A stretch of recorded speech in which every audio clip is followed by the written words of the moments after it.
Uh, uh. Good morning.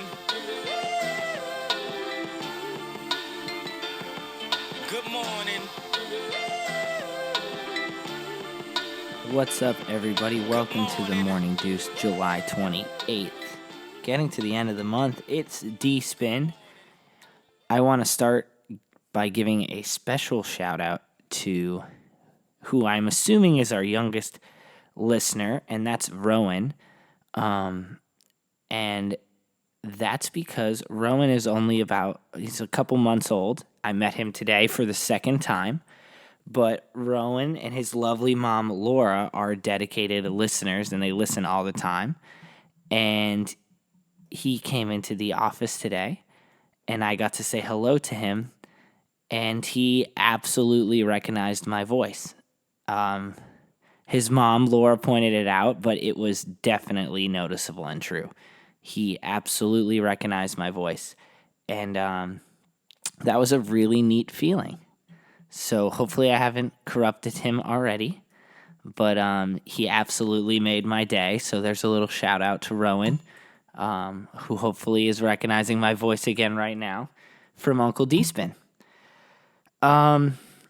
I wanted to talk today. It's a tiny bit heavier of an episode. But today is about people who can take the most adverse situations and create inspiration out of them. And as you know, I'm obviously very involved in the 2016 elections. It's a lot about what I do with my life and my work. So we're in the middle of the Democratic National Convention, and a couple things happen that sort of pushed me into thinking about that today. And one of them was one of the speakers who introduced like an introduction to one of the speakers was by a woman named Felicia Sanders. And what was impressive about her wasn't particularly her introduction or how flashy she was. It was a decision that she made that got her up on the stage that even when she made it was very impactful to me. So her son was killed in the Charleston church shootings, which was obviously super tragic. Dylan Roof was a guy who has some mental issues and was affiliated with white supremacy groups and this and that, and opened fire in the historical black church in Charleston, South Carolina, which ultimately ended up causing the Confederate flag to drop from the top of the State House in South Carolina. But that move was sort of a political move that was stemmed by the tide of the, outpouring after the shooting in the community. But what was very impressive about Felicia in the moment, and I remember it very vividly, is after the police had caught Dylan Roof, they were trying to sort of get him to confess and work through his prospect and sort of his process and, make him understand what he had done. And they were giving the victims' moms and parents opportunities to sort of speak with him and meet with him because I think, they were trying to, get him to confess and whatnot for this crime. And when Felicia went in, her session, which was videotaped, was particularly impactful because she didn't approach him with tremendous hate at all. She was very sad, just very emotionally moved, obviously, by what had happened. But what she did was basically say, I'm so frustrated by what you've taken from me, I will never get it back. But I know that I can't carry anger and hate for what you have done to me and my family for my whole life. And so, I'm going to believe in God and understand there's something more here, and I'm going to forgive you. And that was 4 days after the shooting of her son for what appears to be, absolutely no specific reason individualized towards him.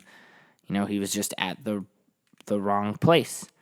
And she forgave this person. And that was the first time after watching all of the police interactions with Dylan Roof that I actually saw him sort of move in any humanizing type way. And you can see how much more powerful it is. People can't shut down kindness. They can't shut away from understanding, from some type of empathy. They can't shut away from it. They can shut away from hate and anger and confrontation. They cannot shut away from empathy. And he had to feel what he had done to this woman. You could see it visibly. He had to feel the ramifications of his action because she surrounded him with unbelievable empathy. And I remember the moment vividly, and it made me think of what my parents had told me about Pope John Paul II, I believe it was, who was, there was an assassination attempt on his life. And he went to prison, I think it was the next day, and forgave the man who had attempted to shoot him and basically said, I understand, that you also need another chance, and I forgive you for the bad decision you made, which is just an unbelievable amount of empathy. And because Miss Sanders made the decision to do this, it impacted enough people that maybe there were some bigger moments she was able to get out of a horribly tragic situation. And I'm sure she never forgets, and I'm sure she's deeply at a loss, right? But, she did help lead a movement to get the Confederate flag taken down, which is something she wanted to be a part of. She was on the stage at the DNC introducing speakers and talking about gun legislation, which to her is an important concept.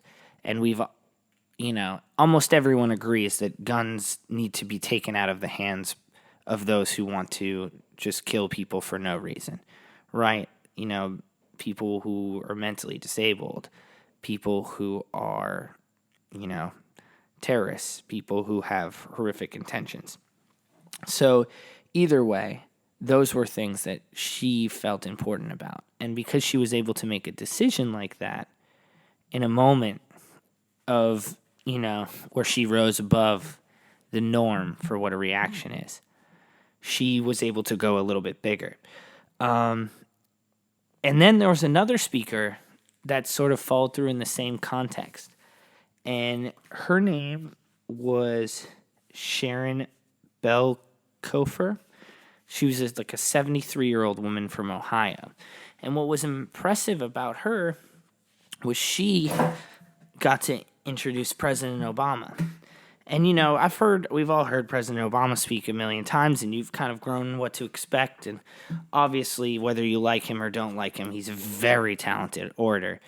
But it was strange to see an old 73-year-old, not imposing, white woman introduce the first black president of the United States, this powerful, well-established diplomatic person, was introduced by a woman who did not seem like she had given a speech in front of an audience in a very, very, very long time.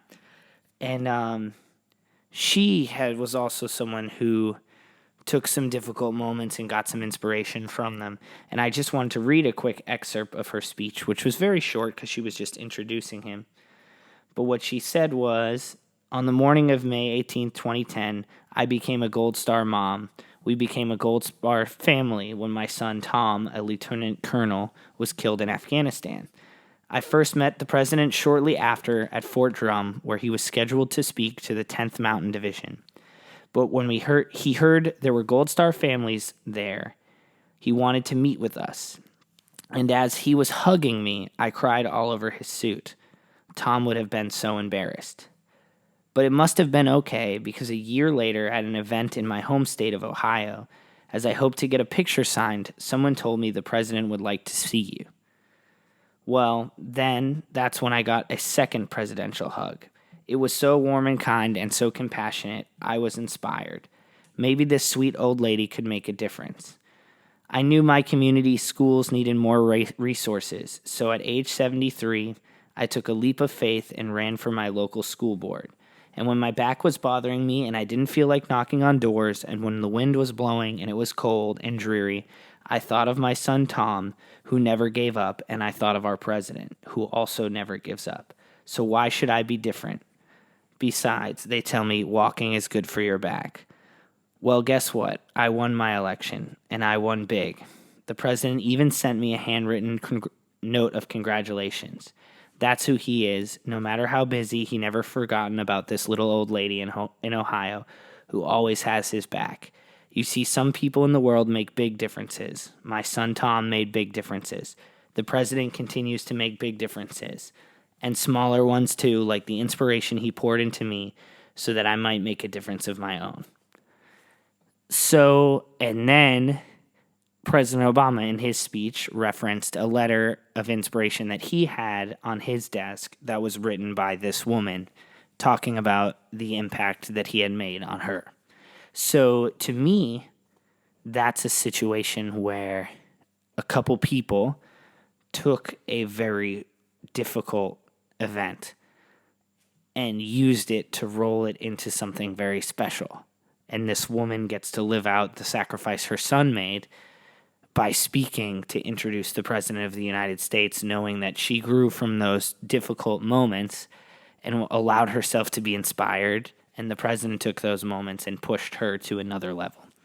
So to me, those were some very impactful moments by two women who had lost their sons in unforeseen incidents, older women with no political experience whatsoever. Basically, I mean, this woman won a school board election at 73, but bear with me. And they're speaking at the Democratic National Convention, and their stories of how they took some of the most difficult moments and have chosen to make change out of them, to me, were some of the more impactful ones for the night. And they might not be the ones you will see on the highlights of speeches on news channels when you go home, but they are some of the stories that are a lot easier, I think, to reflect in your own life. Because we can't all be vice president or the president or senator or general, but we can be someone who takes a difficult instance in their life and chooses to make it better. And that's where I'm going to slide into part 2, because part 2 is about the ALS Ice Bucket Challenge. And the reason why I'm bringing that up, other than the fact that it's something that I feel pretty connected to, because the Ice Bucket Challenge was started by someone who went to school in Boston College and is close to home and got a lot of coverage where I grew up from, and a lot of people who are early involved in it are people that I know of or know personally. But the movement raised tons and tons and tons of money, right? Because someone, and I've done a profile on him, so you might be sick of hearing me mention it, but someone, Pete Frates, and his family took on the challenge to decide that they were going to take the diagnosis of ALS that Pete got and try to become the face of a disease so that it could be better for other people. And they lived it every single day, and they started that, and they started charities, and they started a million different things, and they got a social media movement going, and they've raised millions and millions and millions of dollars. Basically, one of the most successful social media campaigns of all time. And the news story that came out today reads like this. The online campaign that went viral encouraged people to dump buckets of ice water on their heads, and it really did work. A project funded by money raised as part of the Ice Bucket Challenge identified a new ALS gene ranking among the most common that contribute to the disease. This is the third ALS-related gene researchers discovered using money from the challenge. Many other challenges hope to continue the push for a cure.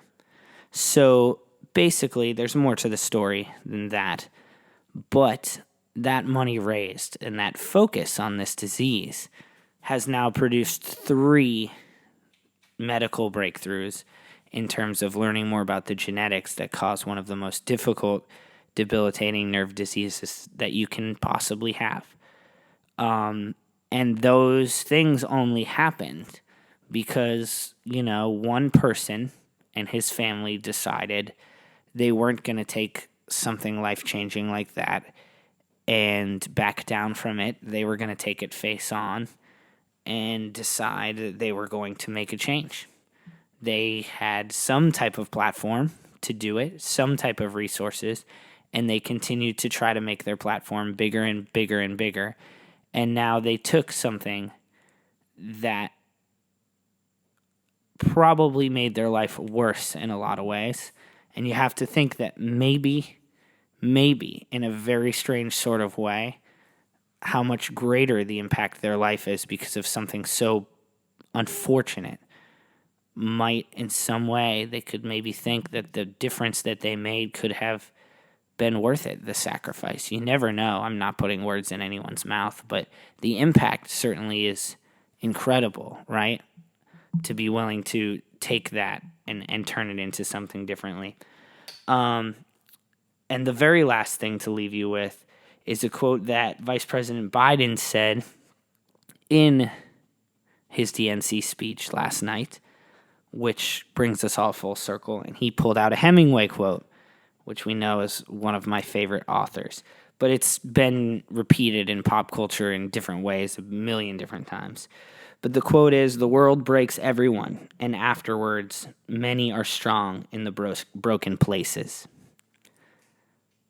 So whether it's pop culture with Kanye, "What doesn't kill you makes you stronger," Christina Aguilera, however you want to say it, right? This sort of like, I'm stronger because I've made it, through the valley of death to the promised land. But for the people that are broken the most and choose to get up once again, their impact, that's something I think to be inspired, impressed, and to want to emulate. And that's the end of today's Morning Deuce.